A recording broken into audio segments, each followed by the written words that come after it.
نحمد و نصلی علی رسول الکریم اما بعد ہے بجا سیوا تسلیم میں مشہور ہے غم قصہ درد سناتے ہیں کہ مجبور ہے غم سال خاموش ہے فریاد سے معمور ہے غم نالا آتا ہے اگر لب پر تو معذور ہے غم مہمان وطن گرامی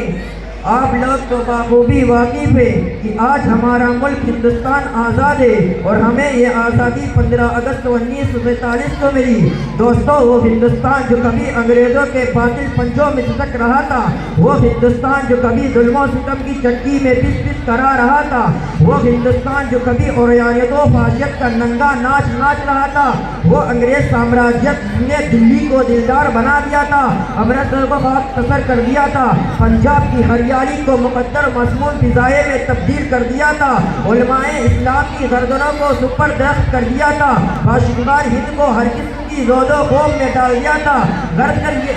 کی غلامی کا توپ پہننا ہندوستانیوں کا مقدر بن چکا تھا، بھوک و پیاس کی زندگی جینا ہندوستانیوں کا مقدر بن چکا تھا، ذلت و حقارت کی نگاہوں سے دیکھا جانا ہندوستانیوں کا مقدر بن چکا تھا، ظلم و زیادتی کا سہنا ہندوستانیوں کا مقدر بن چکا تھا، افت و عصمت کا تار تار ہونا ہندوستانیوں کا مقدر بن چکا تھا، صبر و تشک کا برداشت کرنا ہندوستانیوں کا مقدر بن چکا تھا۔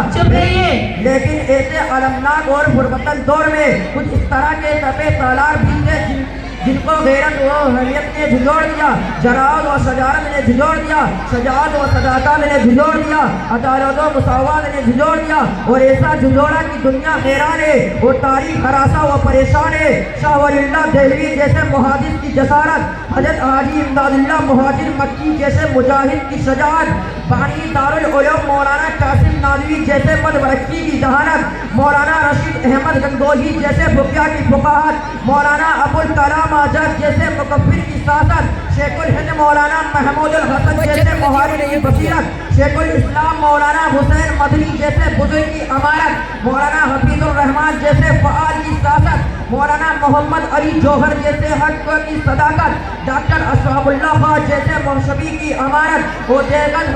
ہمدرد ان وطن کی حقانیت نے دنیا کو جو درس دیا ہے، دنیا شاید ہی ان کو بھلا سکے، اگر تاریخ بھی اپنا دامن سمیٹنا چاہے تو ناممکن ہے۔ لیکن دوستو ایک کڑی ہٹ کر جب ہم پیچھے لوٹتے ہیں تو ہم سے ہمارا کشمیر سوال کرتا ہے اور ہمیں احساس دلاتا ہے کہ ہم ایک لمحہ رک کر اپنا محاسبہ کریں اور جائزہ لے کہ آزادی کی اس طویل عرصہ میں ملی نقطۂ نظر سے ہم نے کیا پایا اور کیا کھویا۔ کیا آزادی دلانے والے جہالوں نے ملک کی تعمیر و ترقی کا جو خواب دیکھا تھا وہ شرمندہ تعبیر ہوا؟ قوم کے جو طلبات تھے وہ پورے ہوئے، لوگوں کو سچی آزادی نصیب ہوئی، جمہوریت کی روح باقی رہی، آئین و عدلیہ کا پاد و لحاظ رہا، تعلیم کا تناسب پورا ہو سکا، روزگار کو روزگار فراہم ہو سکے، غریب عوام کی ضروریات تبھی حقوق اور ان کے تقاضوں کو پورا کیا گیا۔ یہی ضمیر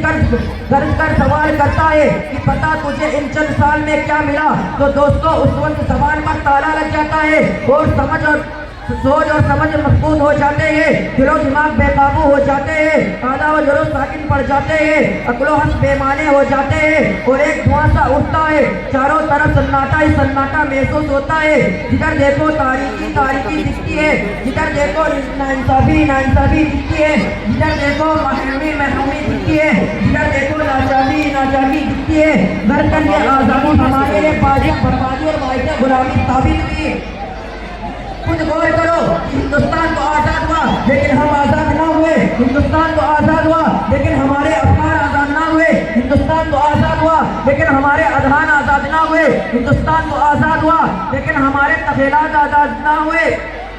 ہندوستان تو آزاد ہوا لیکن ہمارے مساجد و مکاتب آزاد نہ ہوئے، ہندوستان تو آزاد ہوا لیکن ہمارے مدارس و معابد آزاد نہ ہوئے۔ اگر آزاد ہوا تو صرف اور صرف ہندوستان۔ وآخر دعوانا الحمدللہ رب العالمین۔